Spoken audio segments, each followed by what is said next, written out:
Welcome back to the Draft and the Stash, your one-stop shop for NBA news, but more importantly, all that Memphis Grizzlies news. After another elongated week, we are back. This time, a little less happy as we are dealing with some new Grizzlies struggles as they try to find their new identity, fitting in all these pieces.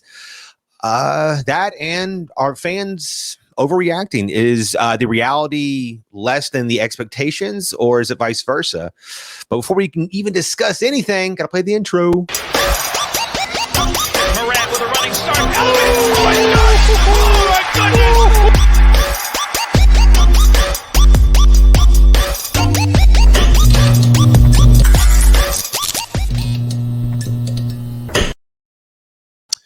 All right. So as we last left off, we were hoping to have a little bit of a winning streak going on. I was hoping for not a losing streak, but we got the latter.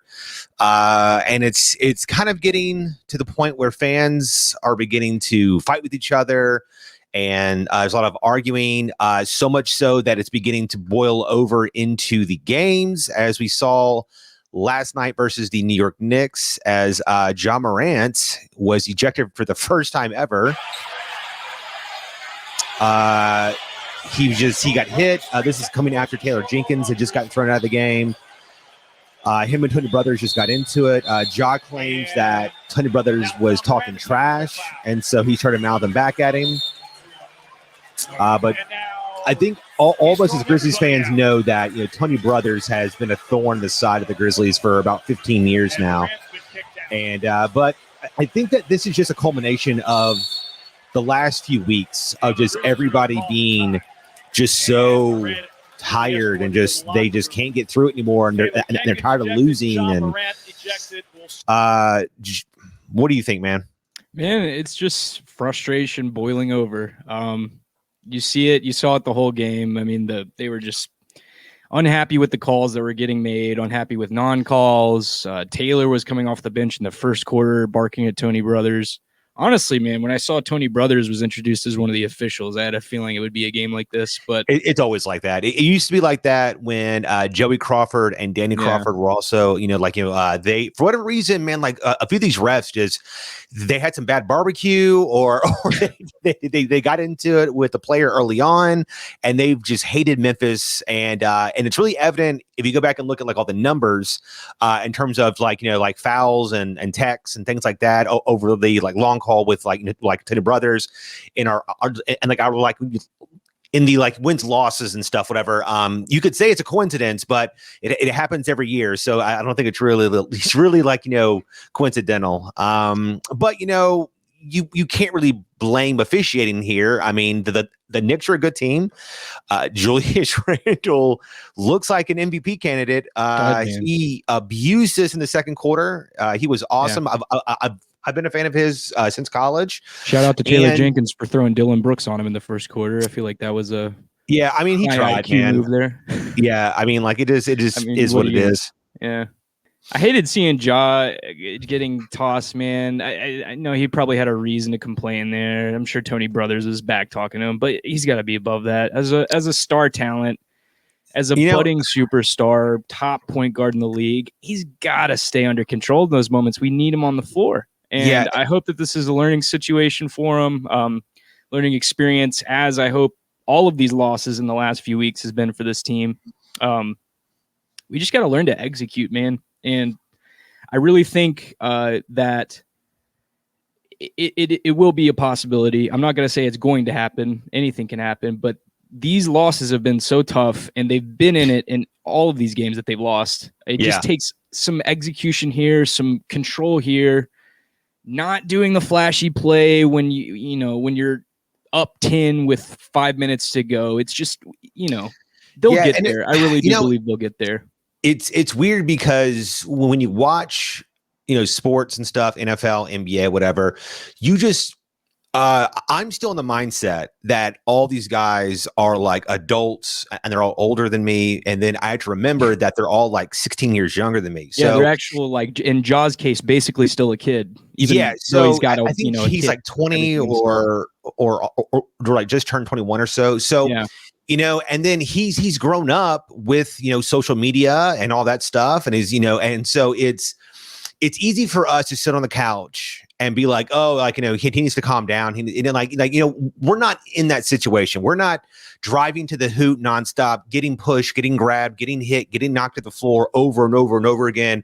We're not going up to the ref trying to have them explain to us why this is a foul and this isn't a foul, and then just losing games and then going on social media because all these guys do that because they're all like young and they all like grew up with it, and so they get thousands of people comment on them, like talking trash about them.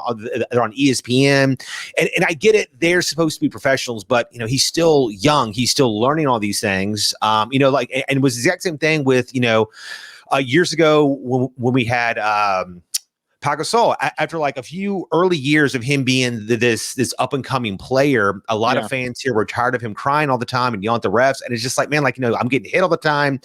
I need to be like it's just them wanting more respect. And there's always been this unspoken thing in the NBA that younger guys just don't get calls. It's so weird that they, even though they should get calls. I mean, Luka is about to get a 1-game suspension because I think he has like 15 technicals on the year or something, or whatever. He only needs one more, and he's he has been yelling at the refs all year, and he was like an MVP dude, and he's averaging 28, 8, and 8 and stuff, So if you think Ja's doing it a lot, Luka's doing it 3 times as much, So it's just these guys are still trying to understand that the NBA is not theirs yet, and they have to earn all of their stripes. And I know that they all want to run before they know how to walk.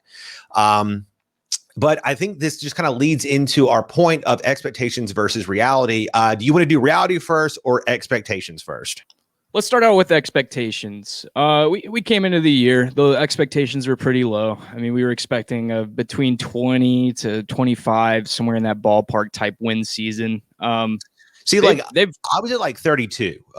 You were higher than basically all the national analysts and myself. I had them, I think, at like 26 28 or something like that. But yeah, I mean, they just the expectations were super low coming in. They've cleared just about all those bars. I think the fact that we've had sporadic, it's been up and down the whole season. So now we're in a low point, and it's kind of coming at a bad time. And I think fans are seeing the struggles on the court right now when we're headed, straight towards the play-in. They want to see the chemistry clicking.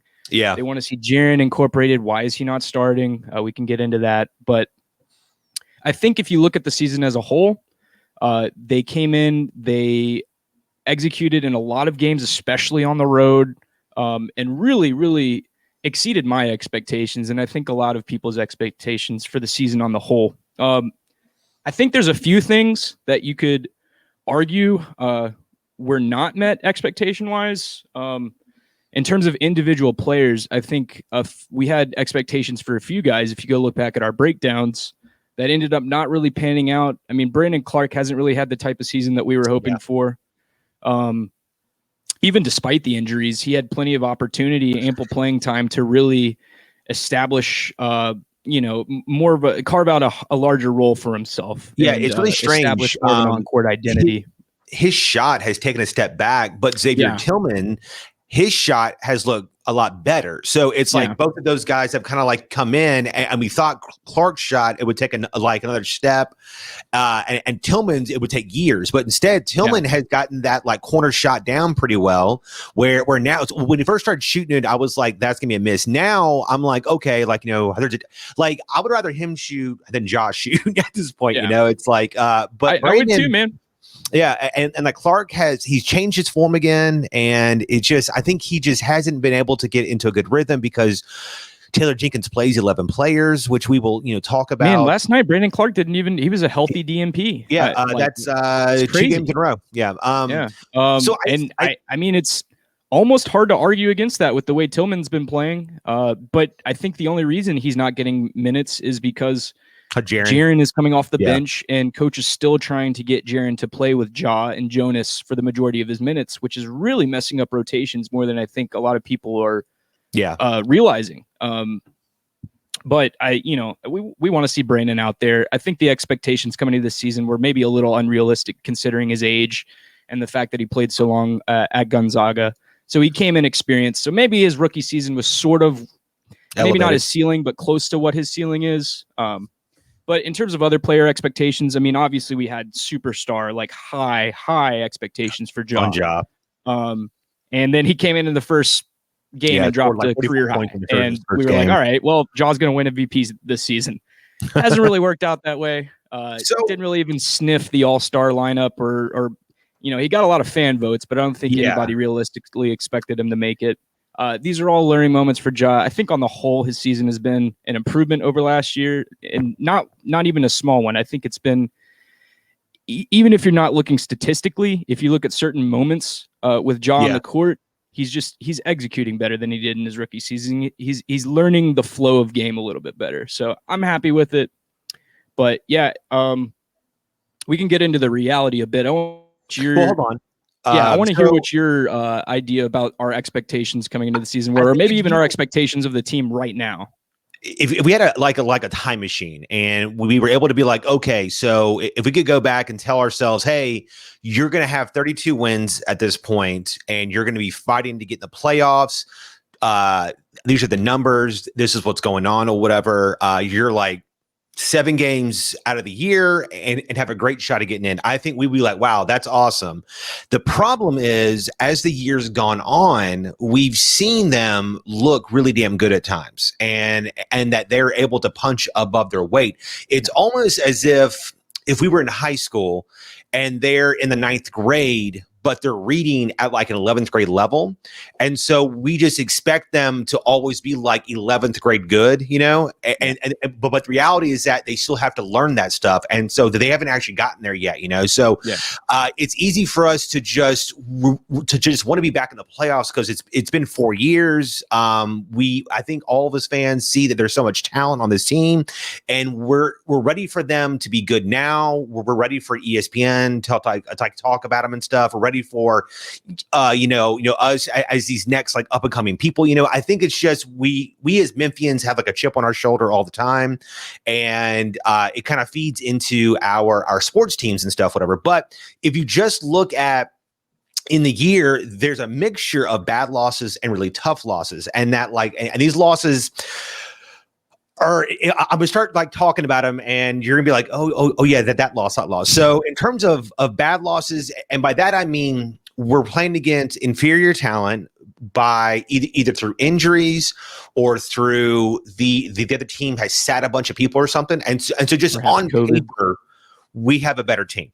The Orlando loss a few nights ago, we lose on a last-second Cole Anthony 3. We lose 112-111. Early on in the year, we lose to the Cavs 94-90 without Colin Sexton. I believe Garland didn't play and Kevin Love didn't play. None of those 3 played. We lose to the Thunder 128-122 when they were down 7 players, and they literally called up 4 guys from the G League team the day before. We lose to Golden State without Steph Curry, without Oubre, without Pascal, and without James Wiseman. We lose that game 116-103. We lose to the Clippers 117-105, and that's when they sat 9 players against us, and that was Jaren's first game back, and it was just we just never got it going. So that's 5 tough bad losses, right?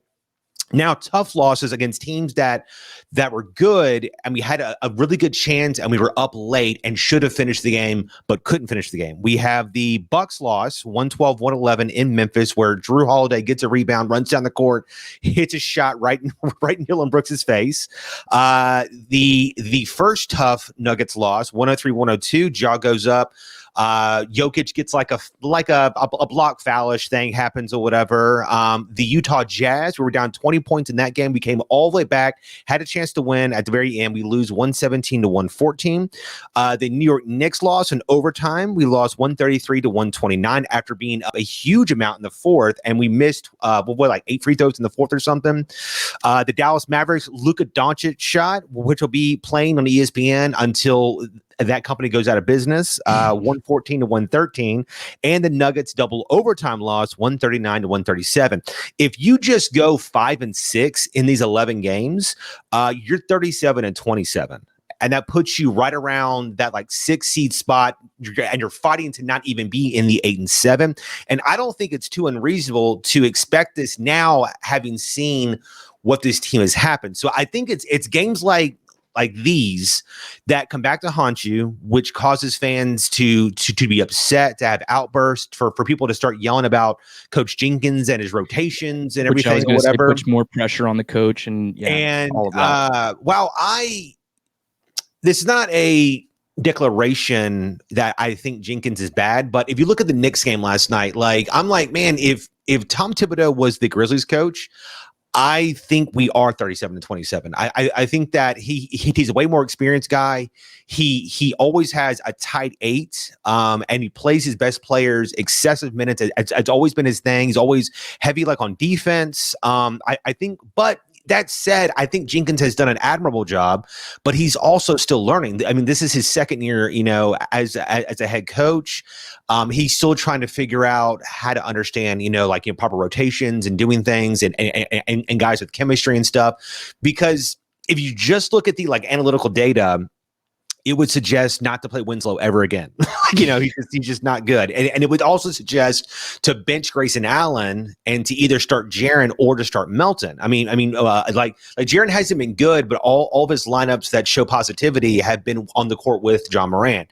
But they continue to bring him off the bench. I think that continues to cause problems, and everything. And so it's somewhere where I think he will get to there. So my expectations going forward, at the beginning of the year, it was like 32 wins. I was fine with us, not making the playoffs, just having some fun, learning some stuff. But now that we're here, I want to make the playoffs. I don't want to be in the dance. I want to be there, and everything. So let's move into the reality of things, though. I was going to say that's a good segue there. So I think it's easy to forget the Grizzlies are the 3rd youngest team in the entire NBA. I think they're technically the youngest team in the league right now. That's what they were saying on the radio when I was driving home. I almost didn't believe it. I know we're one of the youngest, but I think we are technically the youngest teim in the league right now. I think it's like we're like 24.1 average age, and the next one is 23.9, and the next one's like 23.4 or something. So, regardless, we're crazy young. Yeah, of the 10 youngest teams, only 2 teams you could say are better than us, and one of which is overachieving, and the other is Boston, who is underachieving this year. Boston on paper should be much, much better. Tatum and Brown and Marcus Smart and all these guys or whatever, they're in the East. That their coach is Brad Stevens. They came in with high hopes, and they have been a train wreck. I mean, so if you think you're, as a Grizzlies fan, are upset, I'm sure Celtics fans have no idea what the hell is going on with there. And the other team is the Charlotte Hornets, who drafted Ball at number 3, right?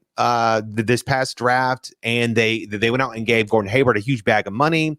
They kept running with Terry Rozier. But if you look at their roster overall versus the Grizzlies, I don't think they're on paper that much better, if at all, than the Grizzlies. I mean Hayward's good, but I would say Ball and Moran are a wash, and then Terry Rozier is a little bit better than a Dylan Brooks or something. And then, after that, they have Miles Bridges, who's probably, in terms of efficiency, is as good as Kyle Anderson, So, and then we have Melton and Bane and Grayson, Jonas, Brandon Clark, Xavier Tillman, So the Knicks, well, even though this is a big swing for them, they're actually not as young as us. I think that they're the 14th youngest team or so, whatever. But originally I was looking at them being man, they have a lot of the same assets that the Grizzlies do in terms of a strong star player, a young hot shot guy. They have a lot of solid rotationary pieces and stuff and everything. So I think it's just easy to forget that the Grizzlies are still incredibly young, and it's hard to win in this league. It's so damn hard. Every single night you have to be good. Every single night. Only when you are top of the top can you have a half-ass game and still win versus bad teams. Everybody else has got to be ready to just kick ass from the start. There's a way to reconcile this reality that we're facing with the expectations we had. What with fairly low expectations. The team outperformed them for the second straight year in a row. Yep. And now we've started to reintegrate Jaren and everything, and they're starting to falter. But throughout the season, through the ups and downs, they raised the bar of our expectations and continually met them time and time again and exceeded them, kept raising the bar. And so at some point, it's like, yes, we're a young team. The sky's the limit in the future. How many times have we said that? I feel like that's just our motto at this point, is the sky's the limit. But at some point, with this bar raised, you have to start maximizing what you have now. You know what I mean? Yeah. Like, you don't know if Jaren's healthy in the future. You don't know if Ja's healthy in the future. What you've got now is what you've got. And they exceeded every expectation we had for them. And I think you have to do what you can to enable this team to execute down the stretch. And in my opinion, I just don't see it, man. I think what they're doing with Justice is just, in all honesty, kind of a travesty because it's coming at the expense of Tyus and messing up rotations even further. And they're doing this at the same time they're trying to reintegrate Jaren Jackson Jr., which is just, I don't know why they think this is a good idea. When you held out Jaren this long, you held him out the majority of the season. I think he's only going to end up playing like 15 games or something like that. And yeah, well, so you kind of bring up a pretty good point here, is that we are trying to I have a thing here. Whoa, where is it? Reintegrate on the fly, and you during a playoff push. Yeah, Jaren and Justice arguably are playing the two worst out of all your players, which is crazy to say. At the beginning of the year, you were like, Justice is going to be a starter, Jaren's going to come back, he's going to be a starter, and now it's like you kind of don't want to even play those guys because they're so far out of whack and it's so late in the game to try to get them up to speed, because for one, your schedule has been so brutal in the second half. I don't care who you're playing. When you have to play a back-to-back, you get one day off, then play again, then you're off, and then it's another back-to-back. Nobody can do that. I don't think in terms of that enough, honestly. In terms of games, in a short amount of time, this is the worst in the history of the NBA.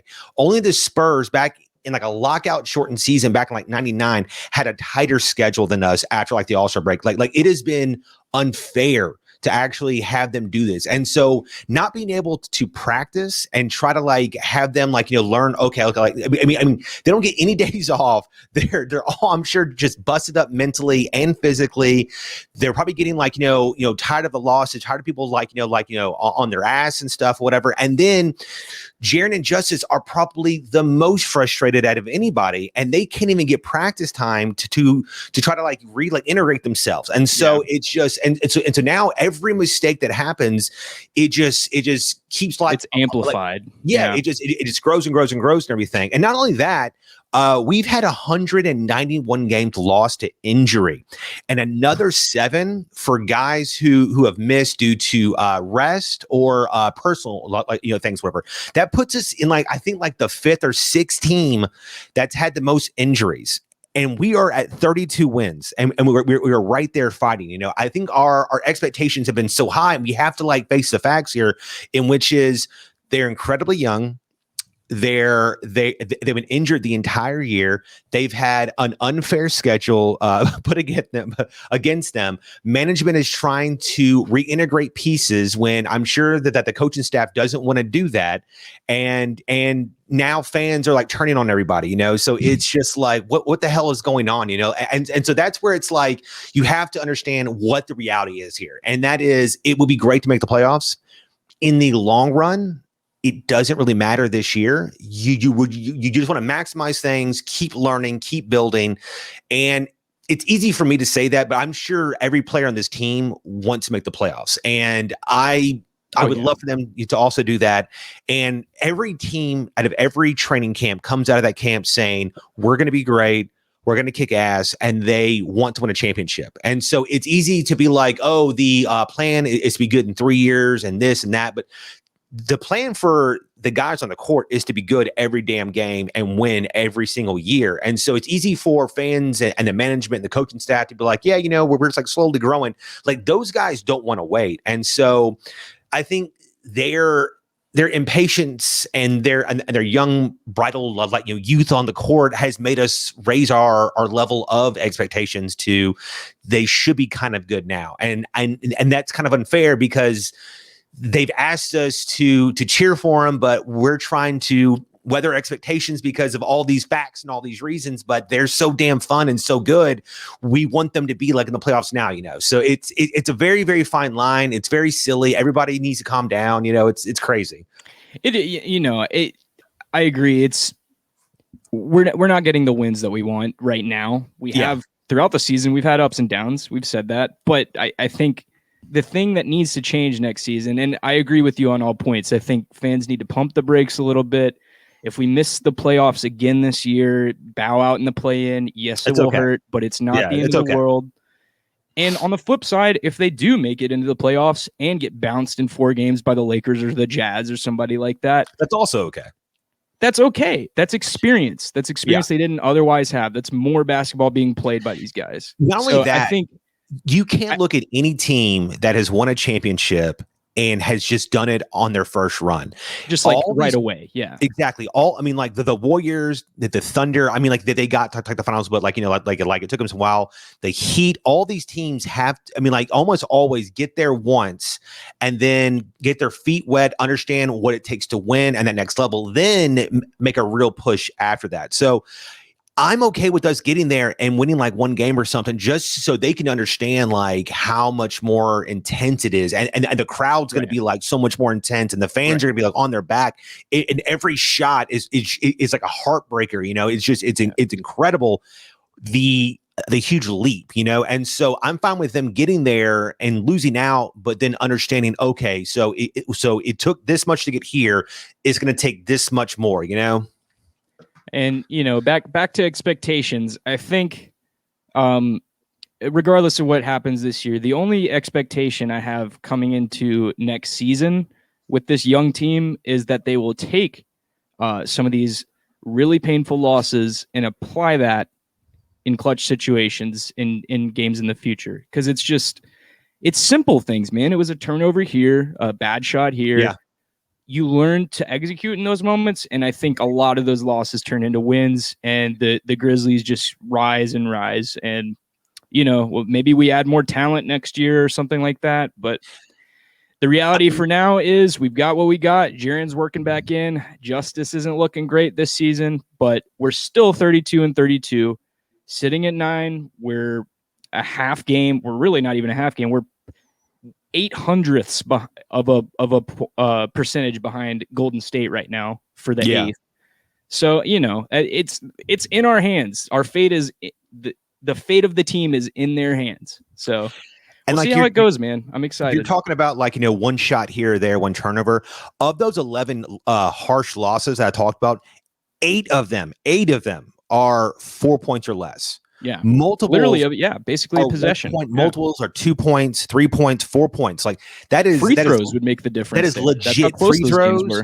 And that's where you see youth is that they don't have the mental aptitude to understand when to pump a little bit and slow it up.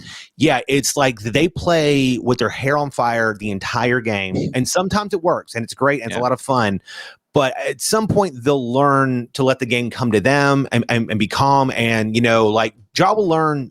Most young guys hit the ground running and try to go as fast as possible. And Nash has talked about this and Jason Kidd has talked about this, that you have to learn that it's not about running around as fast as possible. It's about, just reading everything and letting it come to you.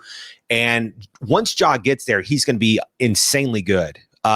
And hopefully Jaren will get back to form. It sucks that he's been off for 9 months, and he's trying to get back in there and he's trying to get all the rust off immediately. But, it's just going to take time, and his shot is slowly starting to fall again. But, he looks almost like he did in his rookie year, where he's trying to block every shot. He's trying to get every steal, and so he's over antsy and it's over helping. And he's playing outside the flow of the game. He is. Yeah. Which he did in his rookie season. He's so excited to be back. He's over helping. He's not in the right spots right now. So eventually he'll get there. Hopefully in the next, 8 games. Optimistically, man, I believe Jaren will get there. I think I mean, if I was the organization, I am thinking, why am I not starting him right now? But you know, we've talked about that. But I just want to end on an optimistic note here. I think the Grizz will make the playoffs. I believe in them. I think we have the games we need. So I think us as fans, you have to understand that we should actually feel really, really good. And as opposed to being upset every game, we should be like high-fiving and being like, man, like, you know, we were this close or whatever. And I totally get it. I used to let when I was younger, all these losses would affect me for like weeks at a time. Now it's just like an hour afterwards. I'm bummed out about it. And then like, I just move on, you know, because there's always like another game. There's always a chance for us to get hot, you know, in the next game. We could easily go 6-2 in these last couple games.